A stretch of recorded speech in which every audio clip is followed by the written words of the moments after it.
तो दोस्तों आज की जो खबर निकल कर आ रही है ये हमें पूर्णतः संतुष्ट करने वाली खबर है। जी हाँ, क्योंकि बताया ये जा रहा है कि ट्रम्प के टैरिफ से निपटने के लिए एक और पक्ष भारत के साथ मजबूती से खड़ा हो गया है। एक और पक्ष में क्यों बोल रहा हूँ, क्योंकि हम लोग पिछले 2 सप्ताह से लगातार देख रहे हैं कि ट्रम्प के टैरिफ की वजह से जो हमारा एक्सपोर्ट बाधित हुआ है उसे डाइवर्ट करने में हमें बड़ी सफलता मिली है।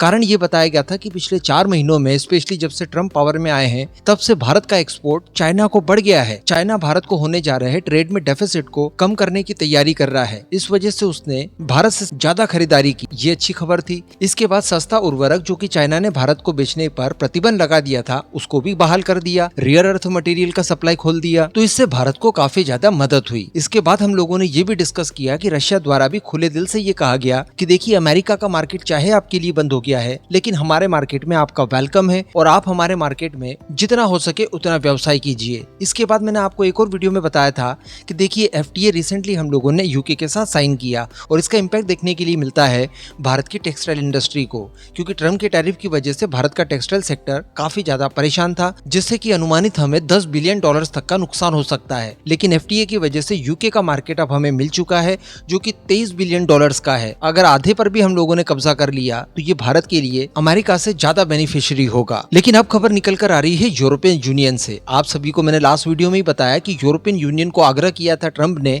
कि आप भारत और चाइना के ऊपर 50 से लेकर 100% तक के टैरिफ्स लगा दीजिए, जिससे कि इनके ऊपर ज्यादा प्रेशर बनेगा। ये रशिया के ऊपर प्रेशर डालेंगे और पुतिन घबराहट में आकर रशिया यूक्रेन वॉर को खत्म कर देंगे। लेकिन इन्होंने मना कर दिया कि ऐसा नहीं किया जा सकता। वो हमारे सबसे बड़े व्यापारिक साझेदारों में से एक हैं। इवन भारत और यूरोपियन यूनियन के बीच में एफटीए को लेकर बातचीत नेक्स्ट स्टेज में पहुंच चुकी है। जल्द ही ये साइन भी हो जाएगा। अब इसी बीच खबर निकल कर आ रही है कि यूरोपियन यूनियन द्वारा भारत के कुछ समुद्री उत्पादों को लेकर एक बहुत ही बड़ी खुशखबरी दे दी है। देखिए, हमारा जो सी फूड है ये भी बाधित हुआ था ट्रम्प के टैरिफ की वजह से। भारत का सी फूड काफी बड़ी मात्रा में अमेरिका के मार्केट में पहुंचा करता था, जो कि ट्रम्प के टैरिफ की भेंट चढ़ चुका है। अब इसी बीच एक खबर निकल कर आ रही है कि यूरोपियन यूनियन द्वारा भारत की 102 इंडियन मरीन यूनिट्स को एक्सपोर्ट के लिए अनुमति दे दी है। जी हाँ, इसका एडवांटेज ये मिलेगा कि भारत का वो सी फूड जो कि अमेरिका के मार्केट में अब नहीं पहुंच पा रहा है टैरिफ्स की वजह से, वो पहुंच जाएगा यूरोपियन यूनियन के मार्केट में। इसमें कई तरह के उत्पाद आते हैं, जैसे कि झींगा हो गया, सेफेलोपोड्स हो गया, कटल फिश और ऑक्टोपस। तो अब इस तरह से यूरोपियन यूनियन द्वारा 102 नई यूनिट्स को चूंकि अप्रूवल दे दिया गया है एक्सपोर्ट के लिए,